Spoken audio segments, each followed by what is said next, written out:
ನಿಮಗೆ ಪ್ರೌಡು ಎಷ್ಟಿದೆಯೋ ಅದಕ್ಕಿಂತ ಜಾಸ್ತಿ ನಮಗೆ we felt proud as Indians.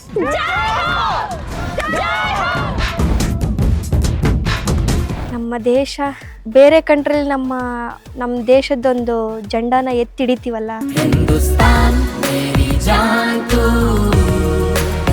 ಒಂದೇ ಒಂದು ಬೌಂಡ್ರಿ ಅಂದರೆ ಇದು ಮೆನ್ಸ್ ಕ್ರಿಕೆಟ್ನಲ್ಲೂ ಆಗಿಲ್ಲ. पाकिस्तान टीम वाला लीग बनाएगा क्या यार, इतना फील्डिंग करते हैं तुम्हारे लड़की लोग, मेरी डर गई है तुम्हारा फील्डिंग देख. ದೀಪಿಕಾ, ಆ್ಯಸ್ ಎ ಕ್ಯಾಪ್ಟನ್ ನಿಮ್ಮ ಸ್ಟ್ರಾಟಜಿ ಹೇಗಿತ್ತು, ಪ್ರಿಪರೇಷನ್ ಹೇಗಿತ್ತು? ಯಾವ ಸ್ಟೇಜಿಂದ ಬಂದ್ವಿ ಅನ್ನೋದೊಂದು ನಮಗೆ ಒಂದು ನೆನಪಾಯಿತು. ಕೈಯನ್ನ ಮುರಿಲಿ ಕಾಲನ್ನ ಮುರಿಲಿ ಅಷ್ಟು ಸ್ಟ್ರಗಲ್ ಮಾಡ್ಕೊಂಡು ಬಾಲ್ ಎಲ್ಲ ಫೀಲ್ಡಿಂಗ್ ಮಾಡ್ತಾ ಇರೋದು, ಬ್ಯಾಟಿಂಗ್ ಮಾಡ್ತಾ ಇದ್ರು. ತುಂಬ ಜನ ಅನ್ಕೋತಾರೆ ನನಗೆ ಏನಾದ್ರು ಒಂದು ಸಣ್ಣ ಪ್ರಾಬ್ಲಮ್ ಇದ್ದರೆ ಮೈ ಲೈಫ್ ಇಸ್ ಓವರ್, ಅಂದರೆ ಇನ್ನೇನು ಸಾಧನೆ ಮಾಡೋಕ್ಕಾಗೋದೇ ಇಲ್ಲ. ಯಾರು ಏನಾದ್ರು ಅನ್ಕೊಂಡು ನಮ್ಮ ದಾರಿನ ನಾವು ಹೋಗ್ತಾ ಇರಬೇಕು, ಸಾಧನೆ ಮಾಡಿ ತೋರಿಸ್ಬೇಕು. ನಿಮ್ಮ ಪ್ರಯಾಣ ರೆಪ್ರೆಸೆಂಟಿಂಗ್ ಇಂಡಿಯಾ ತುಂಬ ಹೀಯಾಡಿಸಿ ಮಾತಾಡ್ತಾ ಇದ್ರು. ಯಾವುದಾದ್ರೂ ಒಂದು ಫ್ರೂಟ್ ಬಿಸಾಕಿದ್ರೆ ಅದನ್ನು ನನ್ನ ತಮ್ಮಂದಿರು ಅರ್ಧ ತೆಗೆದಾಕ್ಬಿಟ್ಟು ಅರ್ಧ ತಿಂದಿರ್ತಿದ್ವಿ ನಾವು. ನಿಮ್ಮ ಲೈಫ್ನ ಶೇಪ್ ಮಾಡೋದ್ರಲ್ಲಿ ಡಾಕ್ಟರ್ ಮಹಾಂತೇಶ್ ಅವ್ರದ್ದು ಸಮರ್ಥ ನಮ್ಮ ಕ್ಯಾಬಿದು ಯಾವ ರೋಲ್, ಯಾವ ರೀತಿಯಲ್ಲಿ ಅವ್ರು ನಿಮ್ಗೆ ಸಪೋರ್ಟ್ ಮಾಡ್ತಾರೆ? ನನಗೆ ಹೆತ್ತಿರೋ ತಂದೆ ಇರ್ಬೋದು, ಬಟ್ ನನಗೆ ದೇವರನ್ನು ನನಗೆ ಬೆಳೆಸೋ ತಂದೆ ಕೊಟ್ಟಿದ್ದಾರೆ, ಅದು ಮಹಾಂತೇಶ್ ಸರ್. ಯಾರು ಸಮತಮ್ಮಿ ಕಾಲಿರ್ತಾರೋ ಅವ್ರ ಲೈಫೇ ಚೇಂಜ್ ಆಗ್ಬಿಡುತ್ತೆ. ಅನ್ನ ಕೈ ಹಿಡ್ಕೊಂಡು ಎಷ್ಟೋ ಬಾರಿ ಎತ್ತಿದ್ದೀನಿ, ಅಪ್ಪ ಅಮ್ಮ ಊಟ ಮಾಡಿದ್ರು, ನನ್ನ ತಮ್ಮ ಊಟ ಮಾಡಿದ್ರು ಅಂತ. ನನ್ನ ಲೈಫ್ ಎಲ್ಲ ಚೇಂಜ್ ಆಗಿತ್ತು ನೋಡಿ. ನಮ್ಮೂರಲ್ಲಿ ನಿಮ್ಮ ಅಣ್ಣನೂ ಕರ್ಕೊಂಡೋಗಿ ಅವ್ನು ಏನಾದ್ರು ಚೇಂಜ್ ಆಗ್ಬೋದು ಅಂತ ಅವನು ಕರ್ಕೊಂಬಂದಿದ್ದೆ. ಅಚೀವರ್ಸ್ ಅಂದರೆ ಈ ಥರ ಇರಬೇಕು ಅಂತ ನಾವು ಹೆಮ್ಮೆಯಿಂದ ಹೇಳ್ತೀವಿ. ನಮ್ಮೂರಲ್ಲಿ ಎಷ್ಟೋ ಜನ ಕೇಳ್ತಾ ಇದ್ದಾರೆ ಸರ್, ನಮ್ಮೂರ ಅಕ್ಕಪಕ್ಕ ಎಲ್ಲನ. ಈವನ್ ನಾರ್ಮಲ್ ಸೆಲ್ಸು ನನಗಾದ್ರೂ ಬ್ಲೈಂಡ್ ಆಗಬಾರ್ದ, ಬ್ಲೈಂಡ್ ಮಾಡಿ ಕರ್ಕೊಂಡು ಹೋಗು ಅಂತ ಇದ್ದಾರೆ.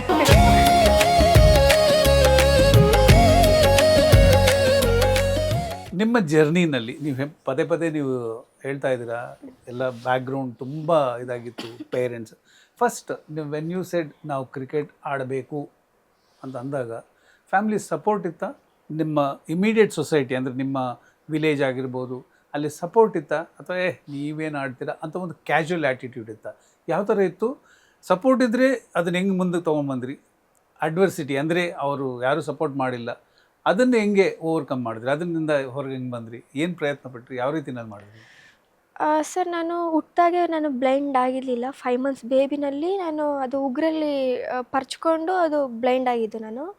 ಅದಾದಮೇಲೆ ಅಪ್ಪ ಅಮ್ಮ ಹಾಸ್ಪಿಟಲಿಗೆ ಕರ್ಕೊಂಡು ಹೋದರು. ಡಾಕ್ಟರ್ ಹೇಳಿದ್ರು ಒಂದು 11-12 ವರ್ಷ ಆದಮೇಲೆ ಕರ್ಕೊಬನ್ನಿ, ಆಪ್ರೇಷನ್ ಮಾಡ್ತೀವಿ. ಯಾಕಂತಂದರೆ ಇವಾಗ ಏನಾದರೂ ಆಪ್ರೇಷನ್ ಮಾಡಿದ್ರೆ ಚಿಕ್ಕ ಹುಡುಗಿ ಕೈಯೆಲ್ಲ ಉಚ್ಕೊಂಡು ಮತ್ತು ಇನ್ಫೆಕ್ಷನ್ ಆಗಿ ತುಂಬ ಕ್ರಿಟಿಕಲ್ ಆಗುತ್ತೆ ಅಂತ ಹೇಳಿದ್ರು. ಅದಾದಮೇಲೆ ಅಪ್ಪ ಸ್ವಲ್ಪ ಸಾಲ ಮಾಡ್ಕೊಂಡಿದ್ರು. ಅಂತಂದರೆ ಇವಾಗ ಹುಣ್ಸೆಹಣ್ಣು ವ್ಯಾಪಾರ ಇರುತ್ತಲ್ಲ, ಅದು ನಮ್ಮದು ಸ್ವಲ್ಪ ಹುಣಸೆ ಗಿಡಗಳಿತ್ತು, ಅದು ವ್ಯಾಪಾರ ಮಾಡೋಕ್ಕೆ ಹೋಗ್ತೀನಿ ಅಂತಂದ್ಬಿಟ್ಟು ಅಪ್ಪ ಸ್ವಲ್ಪ ತುಂಬ ಲಾಸ್ ಆಯಿತು. ಅದರಲ್ಲಿ ಸ್ವಲ್ಪ ಸಾಲ ಮಾಡ್ಕೊಂಡಿದ್ರು.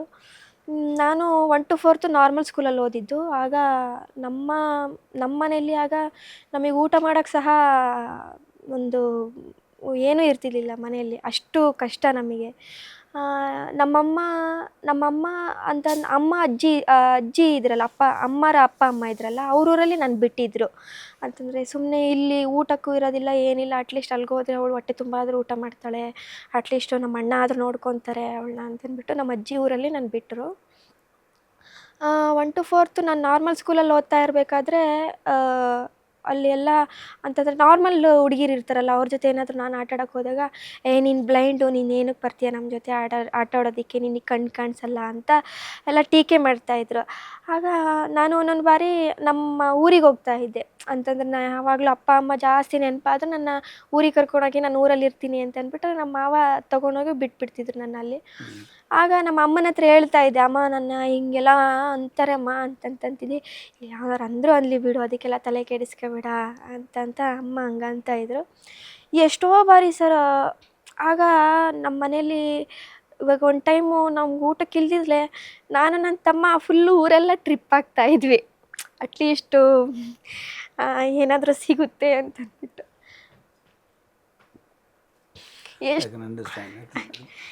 ಎಷ್ಟೋ ಬಾರಿ ಈಗ ಒಂದು ದಾಳಂಬೆ ಹಣ್ಣಾಗಿರ್ಬೋದು, ಯಾವುದಾದ್ರೂ ಒಂದು ಫ್ರೂಟ ಬಿಸಾಕಿದರೆ ಅದನ್ನು ನನ್ನ ತಮ್ಮಂದಿರು ಅರ್ಧ ತೆಗ್ದಾಕ್ಬಿಟ್ಟು ಅರ್ಧ ತಿಂದಿರ್ತಿದ್ವಿ ನಾವು. ಅಷ್ಟು ಕಷ್ಟ ನಮಗೆ. ಅದಾದಮೇಲೆ ತುಂಬ ನಮ್ಮ ರಿಲೇಷನಲ್ಲೇ ಆಗಿರ್ಬೋದು, ಅಕ್ಕಪಕ್ಕ ನಮ್ಮ ಮನೆಯಲ್ಲಿ ಮನೆ ಆಗಿರ್ಬೋದು, ಅವರೆಲ್ಲ ಅವಳಿಗೆ ಕಣ್ಣು ಕಾಣಿಸಲ್ಲ, ಅವಳೇನು ಮಾಡ್ತಾಳೆ ಅನ್ನೋದು ನಮ್ಮ ಅಪ್ಪ ಅಮ್ಮಂಗೆ ಅಂದರೆ ತುಂಬ ಹೀಯಾಳಿಸಿ ಮಾತಾಡ್ತಾಯಿದ್ರು. ಅವಳಿಗೆ ಕಣ್ಣು ಕಾಣಿಸಲ್ಲ, ಅವಳೇನು ಮಾಡ್ತಾಳೆ, ಅವಳೇನು ಮಾಡೋದಕ್ಕಾಗಲ್ಲ ಅಂತಂದ್ಬಿಟ್ಟು. ಮತ್ತು ನಾನು 4th ಇಂದ 10th ಬ್ಲೈಂಡ್ ಸ್ಕೂಲಲ್ಲಿ ಓದಿದ್ದು. 4th 7th ನಾನು ಕುಣಿಗಲ್ ಸ್ಕೂಲು, ಮಠ ಸ್ವಾಮೀಜಿ ಶಿವಕುಮಾರ ಸ್ವಾಮೀಜಿ ನಡೆಸ್ತಾಯಿದ್ರು. ಆ ಸ್ಕೂಲಲ್ಲಿ ಸೇರಿಕೊಂಡೆ ನಾನು.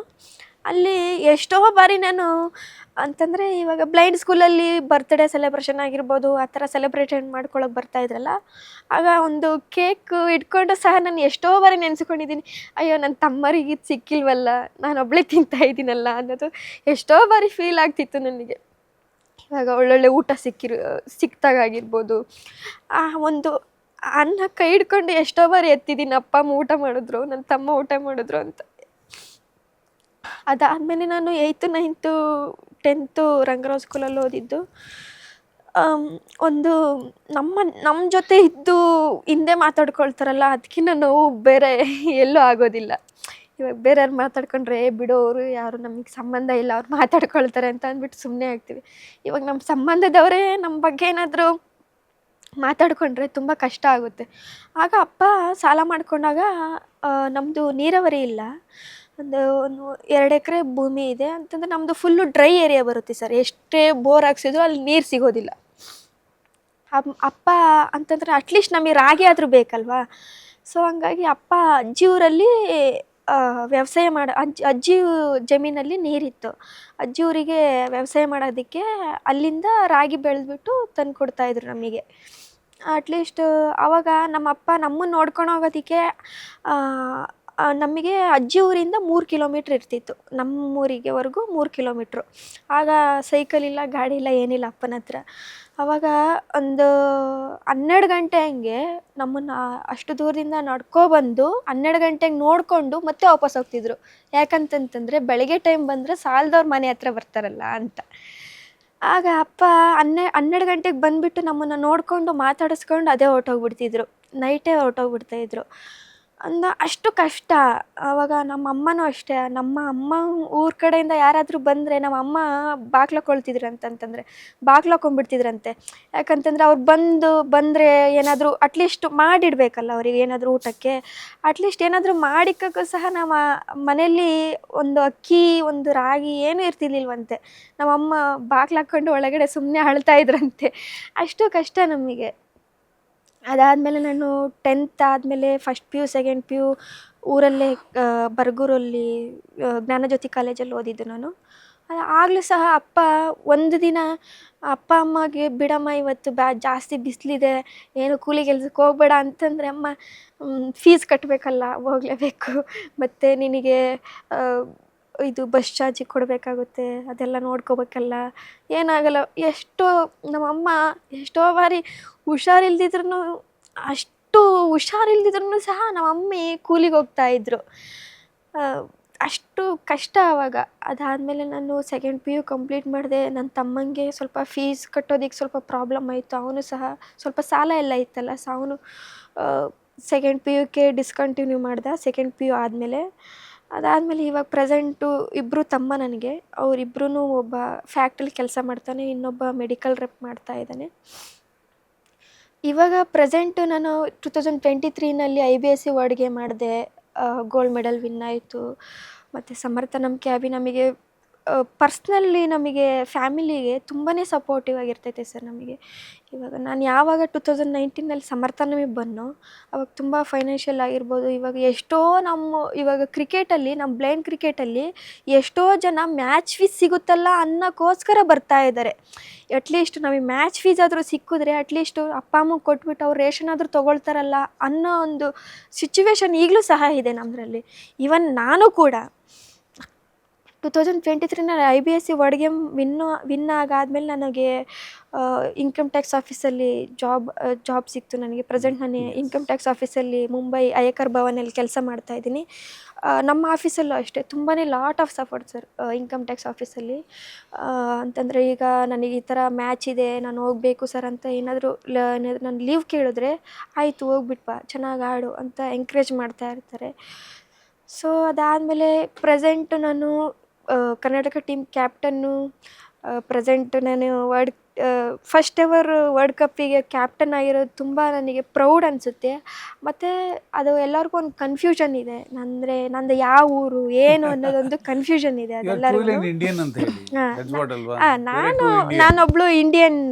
ನಾನು ಇಂಡಿಯಾಗೋಸ್ಕರ ಆಡ್ತಾ ಇದ್ದೀನಿ, ಯಾವಾಗಲೂ ಇಂಡಿಯಾಗೋಸ್ಕರ ಇದ್ದೇ ಇರ್ತೀನಿ ನಾನು. ನನ್ನೂರು ಬಂದು ಸತ್ಯಸಾಯಿ ಡಿಸ್ಟಿಕ್ಕು, ಮಡಕ್ಷಿರ ತಾಲೂಕು, ಅಮರಾಪುರ ಮಂಡಲು, ಹೇಮಾವತಿ ಪಂಚಾಯತಿ, ತಂಬಾಳಹಟ್ಟಿ. ನಮ್ಮದು ಬಾರ್ಡ್ರ್ ಬರುತ್ತೆ.